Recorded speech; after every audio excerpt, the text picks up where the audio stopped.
Bonjour, c'est Carla. Bonjour, c'est Alison. Nous vous présentons le journal d'une maman.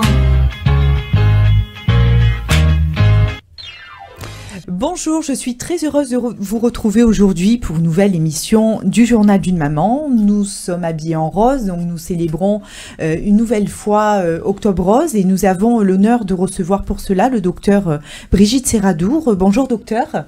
Bonjour. Merci beaucoup d'être venu parmi nous. Donc, docteur, vous êtes radiologue libéral à l'hôpital privé Beauregard. Depuis 2017, vous êtes présidente de l'association Arcade Bouches-du-Rhône et depuis 2019, vous êtes régionalisation du dépistage et présidente du Centre régional de coordination des dépistages des cancers Sud, PACA. Et depuis 2020, vous êtes également présidente de l'Association nationale des dépistages des cancers. Le CRCDC Sud-Provence, depuis le 1er janvier 2019, c'est une structure de gestion des dépistages organisés des cancers et c'est devenu le Centre régional de coordination des dépistages du cancer Sud, Provence-Alpes-Côte d'Azur. C'est une association de type loi 1901 et sa mission essentielle est d'organiser le dépistage des différents cancers sur la région Sud, Alpes-Côte d'Azur, suivant en cela les directives des plans cancer depuis 2023. Donc c'est présidé par vous, docteur Serradour, nous l'avons dit, cette association compte 53 salariés et à ce jour, la structure propose 3 dépistages organisés, le dépistage du cancer du sein, le dépistage du col colorectal et le dépistage du cancer du col de l'utérus. Donc on va aujourd'hui parler de cette campagne d'Octobre Rose, qui est une campagne annuelle mondiale de communication destinée à sensibiliser les femmes au dépistage du cancer du sein et aussi à récolter des fonds pour la recherche. Alors le symbole de cet événement est le ruban rose et chaque mois, au mois d'octobre, cette campagne a pour but d'accroître la sensibilisation à la maladie et recueillir des fonds, nous l'avons déjà dit, et Octobre Rose a été instauré en 1985. Docteur Serradour, vous avez une grande connaissance donc en radiologie et notamment en dépistage des cancers du sein. En ce mois d'octobre, qu'est-ce que vous pouvez dire à nos auditrices qui nous écoutent déjà sur l'autodépistage? Je pense que lorsqu'on ne peut pas avoir accès à un dépistage radiologique, on peut toujours se palper les seins à partir de 20 ans, tous les 2 mois par exemple, après les règles, s'il y a des règles pour que les seins soient plus souples. Mais à partir de 50 ans, en tout cas, ce qui est recommandé, même si on a un examen normal en palpant ses seins, c'est de faire tous les 2 ans une mammographie qui est un examen simple, 2 clichés par sein. Et si cet examen est normal, on revient 2 ans après. S'il y a besoin de faire un complément, il peut y avoir besoin d'une échographie qui peut être faite le même jour. Et si on a vraiment une grosse suspicion, on fera dans un deuxième temps un prélèvement. Mais la majorité, l'immense majorité des gens repartent avec un examen normal dans environ 93% des femmes. Donc, aller faire sa mammographie, c'est pas synonyme d'avoir un cancer du sein. Alors, souvent, les femmes ont des antécédents familiaux de cancer du sein. Pour ces femmes-là, à quel moment est recommandé de faire la mammographie? S'il y a un antécédent isolé, même comme par exemple une tante ou une grand-mère, et qu'il n'y a pas d'autres cas, ça ne change rien au niveau des facteurs de risque. On parle de risque lorsque c'est au 1er degré, la mère, la sœur, la fille, ou lorsqu'il y en a plusieurs, par exemple 3 ou plus.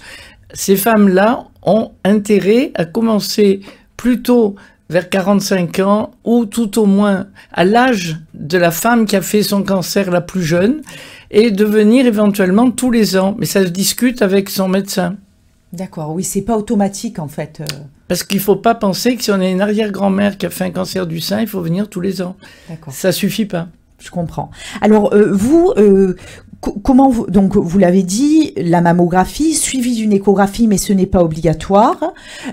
Comment vous procédez après à la lecture des images radiologiques? Bon, je suppose que la plupart, vous nous avez dit, sont des examens normaux et tant mieux. Quand vous voyez des images suspectes, comment se passe la suite du processus? comme si vous étiez allé chez un radiologue et que vous n'êtes pas dans le cadre du dépistage organisé. Il faut bien souligner qu'il y a deux façons de faire sa mammographie. Soit vous attendez l'invitation du programme qui arrive tous les 2 ans, à partir de 50 ans, soit vous avez pris l'habitude, elle n'est pas critiquable, mais disons que le programme donnera une marge de sécurité supplémentaire dont on peut reparler. Vous allez, avec une ordonnance de votre médecin traitant, de votre gynécologue, dans un cabinet qui vous fait une radio.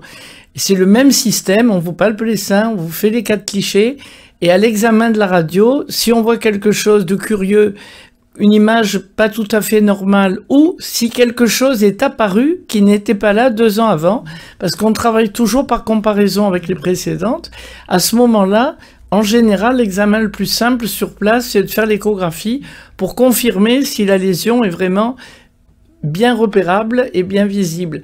Dans des cas exceptionnels, on met les personnes en surveillance parce que l'image paraît vraiment bénigne, mais il y a un petit soupçon, et donc on revoit les personnes à 6 mois par exemple, et dans des cas qui sont encore plus suspects, on peut demander une IRM dans le cadre d'un bilan. Mais si vous allez à la mammographie organisée, vous ne partez pas avec vos clichés, vous partez avec le compte-rendu du radiologue. Les radiologues qui font partie de ce dispositif, ce sont ceux qui travaillent dans des centres qui ont été labellisés, ça veut dire qu'ils ont suivi une formation au dépistage. Ils ont fait au moins 500 mammographies par an et leur personnel aussi a été formé au dépistage. Donc c'est des choses qui sont obligatoires pour être validées, qui ne sont pas obligatoires dans un cabinet qui peut faire très peu de mammographies et vous faire quand même un dépistage parmi ces femmes.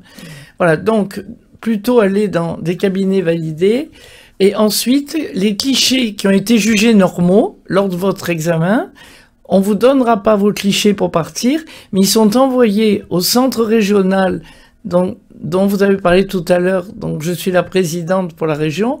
Ce centre régional, parce qu'à Marseille, on a le siège du centre, et là où il y a le siège du centre, on relie avec des radiologues qui s'appellent des seconds lecteurs tous les clichés qui ont été jugés normaux ou bénins, pour confirmer que le radiologue numéro 1 n'a pas raté quelque chose involontairement. Donc cette relecture, qui est un fait très particulier, puisque les radiologues ont été les premiers à accepter que leur père les relise et puisse ajouter un deuxième compte rendu en cas de problème. Cette manœuvre permet de détecter, tout au moins dans notre région, 7 à 8% de cancers supplémentaires. Donc ça veut dire que quand même, c'est pas inutile pour les 7 à 8% de ces femmes. Sachant que la région PACA, on détecte chaque année 1000 cancers. Donc 1000 cancers, si vous avez 7%, vous voyez que c'est quand même pas ridicule. Ça vous fait un certain volume de femmes qui, si elles n'avaient pas eu la deuxième lecture, eh bien, elles passaient à côté. Donc ça, c'est très peu connu. Et on a fait hier la conférence de presse là, pour la région, enfin pour le département du 13, et j'ai vu que les journalistes ou les personnes qui posaient des questions, très peu avaient compris qu'on faisait une deuxième lecture qui apportait une sécurité complémentaire. Tout à fait. Les radiologues sont validés, le matériel est surveillé, et il y a aussi une deuxième lecture systématique. Si votre radio est suspecte et qu'on pense que vous avez un cancer, on ne vous envoie pas en deuxième lecture, on vous rend le résultat pour que vous ne perdiez pas de temps et que vous alliez consulter quelqu'un qui va vous prendre en charge. Mais donc, si vous voulez, c'est le système de relire est quand même toute une organisation locale, parce que chaque semaine, comme on fait environ 60 000 examens par an dans les Bouches-du-Rhône, ça veut dire que chaque semaine, vous avez des pochettes qui arrivent avec des coursiers pour les relire. Donc, ça fait partie d'un travail qui est lourd et très utile.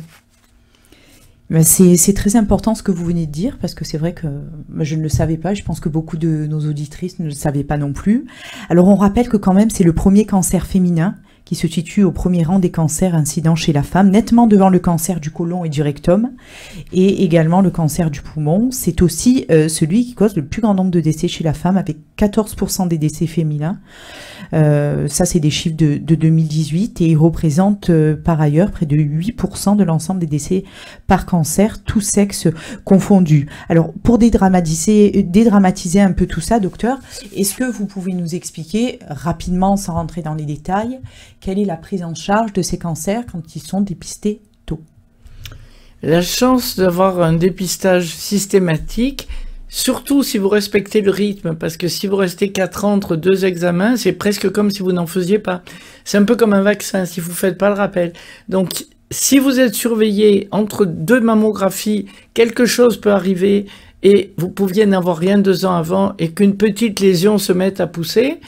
Donc, dans le cas où vous êtes bien avec un rythme de 2 ans et où vous vous soumettez à l'examen, les cancers qui sont détectés sont en grande majorité des stades débutants, donc de moins d'1 centimètre pour la majorité. Ils guérissent par une ablation qu'on appelle une tumorectomie et des séances de rayons juste après sans chimiothérapie. Donc pour la femme, le traitement est pas très lourd. C'est assez bien supporté puisque c'est un problème esthétique qui est corrigé pendant la chirurgie maintenant pour que le sein prenne une forme qui soit un peu plus galbée que celle qu'on aurait eue avant où il y avait quand même des séquelles esthétiques importantes. Et les rayons sont en général aussi bien tolérés et on les démarre à peu près 1 mois après la chirurgie, quelques semaines. Si vous n'avez pas un cancer qui a un risque d'évoluer en dehors du sein, c'est-à-dire si vous êtes encore au tout début, ce qu'on appelle un cancer in situ, eh bien vous pouvez guérir souvent par une simple ablation du petit nodule qu'on vous a enlevé. Et parfois quelques rayons. Mais disons que plus le stade est au début, moins le traitement est lourd. Et moins il y a de frais pour l'assurance maladie au niveau d'un budget santé. Si toutes les femmes avaient moins de formes graves, eh bien, disons que les coûts de la santé seraient largement inférieurs. Voilà. Comme quoi le dépistage est très important, on le répète encore, et c'est d'ailleurs le thème de nos émissions de ce mois d'octobre. Un cancer du sein pris très tôt peut être éradiqué et en moindre... 90% de chances d'avoir peu de complications. Alors, la chose qu'il faut dire maintenant, parce qu'elle est honteuse, et c'est vraiment le problème des Bouches-du-Rhône, en particulier la région PACA, guère mieux, mais les Bouches-du-Rhône, le taux de participation, nous sommes dans tous les départements français, dans les 3 derniers, c'est-à-dire qu'il y a la région parisienne, Paris-Centre, il y a les Bouches-du-Rhône et la Corse. Depuis qu'on a démarré, c'est-à-dire les années 2000, on avait déjà démarré avant que ça soit la région, on n'a jamais réussi dans les Bouches-du-Rhône à passer comme tout le monde au niveau de 45-50%. Les meilleurs départements, par exemple, comme les Hautes-Alpes, ils sont à près de 60%. La Bretagne est à 60%, la Haute-Savoie 65%. Enfin, je vous dirai pas, on est les seuls, quoi qu'on fasse, des émissions, et je sais que votre émission est écoutée, tout est essayé, et je lance le défi pour l'année 2024, ça ne bouge pas, et ça a plutôt tendance même à descendre. Alors, il y a plusieurs raisons. Il y a le fait que les gens de notre région sont peut-être très surveillés par des gynécologues, par des médecins, qui continuent à leur faire des ordonnances en ne tenant pas compte qu'un programme se fait en parallèle, et que les gens reçoivent leurs invitations, et que depuis 30 ans, ils les mettent à la poubelle. Au point que je demande à mes patientes, vous l'avez bien mis à la poubelle cette année, vous n'avez pas oublié? Elles ne plaisantent pas, mais elles n'écoutent que leur gynéco, leur généraliste, qui ne fait pas, si je peux dire, l'article pour le programme. Ils continuent, peut-être par manque de temps pour expliquer, et leurs habitudes. Donc ça, c'est un premier point. Le deuxième point, c'est que les gens qui ont pris l'habitude, à partir de la quarantaine, à aller chez leur radiologue pour faire une radio, alors que ce n'est pas encore l'âge obligatoire, mais qu'il peut y avoir un intérêt si votre famille a eu des problèmes, ou si vous sentez que vous avez des boules dans les seins avant les règles. Ces gens-là ont pris l'habitude d'aller chez un radiologue, ça leur a paru très bien, ils ne voient pas pourquoi ils changeraient de système. Donc ils ne vont jamais plus dans le programme, ils n'ont jamais plus la deuxième lecture. Et tout ça se passe en double, et le système est finalement financé 2 fois. Et les Bouches-du-Rhône, j'ai du mal, alors que je suis la présidente nationale des régions, à toujours expliquer que ma région, je fais des efforts, on peut me croire, mais que ça ne décolle pas. Donc, il y a quand même le Vaucluse, les Alpes-de-Provence et les Hautes-Alpes qui sont bien en dessus, comme le reste de la France, et Toulon, Nice et Marseille, Marseille le pire, complètement en dessous. Je pense qu'il y a aussi des quartiers défavorisés où les gens n'ont pas que la prévention comme souci. C'est pas une population du tout qui répond à, je dirais pas un ordre, mais dès qu'il y a des documents envoyés par un secteur public, on se méfie. On dit je veux pas le dépistage de la Sécu, ça c'est bon pour les autres. Moi j'ai mon gynéco. Voilà. Et donc je pense que c'est pour moi, c'est incurable, mais je n'ai pas abandonné puisque je continue. Mais chaque année, on est à 31, 32%, on a été à 35%. Les autres départements de PACA qui sont bons, ils sont à 42, 43%, et la France est à 50 ou plus. C'est un peu décourageant parce qu'on meurt autant du cancer du sein et même plus dans cette région, puisque les gens, s'ils ne font pas de dépistage, il y a tous les gens qui ne font rien. Il y en a qui le font de leur côté et il y en a qui ne font rien. Et en gros, on a 30% qui le font avec leur médecin tout seul. Il y en a 30% qui le font dans le dépistage organisé. Et le reste, ça fait 40%, ils font rien. Donc 40% pour une région qui a des gens qui ont quand même des radios, des livres, des gens qui parlent, on leur envoie des documents. Soit ils les jettent et ils ne veulent pas les lire, soit ils ont peur de tout. Mais actuellement, le cancer du sein, on voit quand même beaucoup de gens qui ont survécu. C'est quand même pas un arrêt de mort, loin de là. Il faudrait trouver quels sont les vecteurs à proposer pour que les femmes profitent quand même d'un système qu'on développe, que l'État offre. C'est gratuit, la mammographie, le dépistage organisé, il n'y a aucun frais d'avance. Qu'est-ce qui pourrait décider ces dames qui sont totalement contre les systèmes de prévention? Je pense que dans d'autres disciplines, je ne sais pas la discipline qui va suivre si vous avez la région PACA qui est particulièrement à risque, mais disons que pour moi, c'est le fardeau de représenter au national la région qui marche le moins. Alors, il y a la Guyane qui ne marche pas, vous voyez, dans les dom-toms. Enfin, on se retrouve avec la Corse, la Guyane. Alors, j'ai entendu beaucoup de femmes aussi qui ont peur. Ah oui, la mammographie, ça fait mal. Ailleurs ça fait pas mal. Donc ici, c'est vrai que vous avez raison. Vous avez tout à fait raison, docteur. Ici, vous avez le maximum de centres de radiologie pour un département qu'on peut trouver. C'est-à-dire que vous descendez dans la rue, quasiment toutes les 3 rues, vous avez un radiologue. Moins maintenant parce qu'ils se regroupent, oui. Mais vous avez des centres de radiologie d'accès très facile. vous avez encore des rendez-vous au moins à 2 mois. Il y a des régions où ils attendent 6 mois. Oui. Donc nous, on a tout. On a les gynécologues comme la grosse région. On a les médecins traitants qu'on peut obtenir. On a les dépistages gratuits. On a tout, mais on n'en veut pas parce que soit on a d'autres problèmes, et ça c'est connu que dans les gens qui ont des soucis de survie, de pauvreté, de maladie, ils vont pas penser à la prévention. Mais je pense pas qu'il y a que des femmes en mauvaise santé qui n'ont pas les moyens d'aller chez un radiologue. Et les radios faisaient un peu mal, étaient désagréables beaucoup plus avant, quand les mammographes n'avaient pas des plateaux plastiques souples. Et si la manipulatrice a bien été formée, ce qu'elle est d'habitude dans ses cabinets, elle ne va pas tirer sur le sein comme si elle tirait sur quelque chose qu'il faut arracher. Elle va s'y prendre avec douceur. Et quand c'est fait avec douceur, il n'y a aucune femme qui se plaint. Donc c'est un problème de technique et ce n'est pas un problème d'examen. Et si vous avez des rhumatismes et que vous avez mal à vos côtes, parce que la côte, elle est touchée par l'appareil, ben, il faut savoir que ce n'est pas votre sein. C'est quand on vous touche les côtes, vous avez des douleurs intercostales. Et ça ne vient pas des seins, ça vient du dos. Donc ça, on ne peut pas non plus tout guérir. Alors, on va terminer en disant quelques mots sur le Centre régional de coordination des dépistages des cancers sud, dont vous êtes la présidente, docteur Serradour. Donc, ce centre régional est missionné par le ministère de la Santé pour organiser, nous l'avons dit, des programmes de dépistage des cancers du sein, colorectal et du col de l'utérus. Et l'ARS également. Alors, toutes les équipes qui font partie de ce centre régional sont là pour aider à réaliser les examens de dépistage des cancers dans de meilleures conditions, et vous travaillez dans chaque département et vous travaillez donc en partenariat avec les professionnels de santé, vous l'avez dit, mais c'est important de le répéter, dont le rôle essentiel est de guider les patients vers le dépistage. Donc dans ce centre, tout le monde est très à l'écoute des patients et vous êtes également accompagné par de nombreux partenaires qui vous aident à mettre en place des projets de promotion, de dépistage et à diffuser vos messages. Docteur Serradour, je vous laisse le mot de la fin.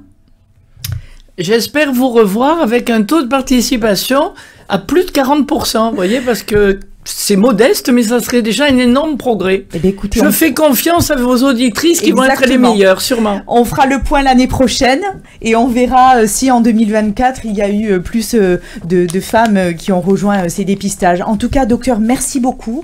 Je vous remercie de votre déplacement. Je vous remercie aussi de votre investissement auprès de ce centre de coordination des dépistages. Et chers auditeurs, je vous remercie de nous avoir suivis et sous les conseils du docteur Serradour et sous nos conseils conseille aussi, n'oubliez pas d'aller vous faire dépister, surtout à partir de 50 ans. Merci encore de nous avoir suivis et je vous retrouve bientôt pour une nouvelle émission. Au revoir. Bonjour, c'est Carla. Bonjour, c'est Alison. Nous vous présentons le journal d'une maman.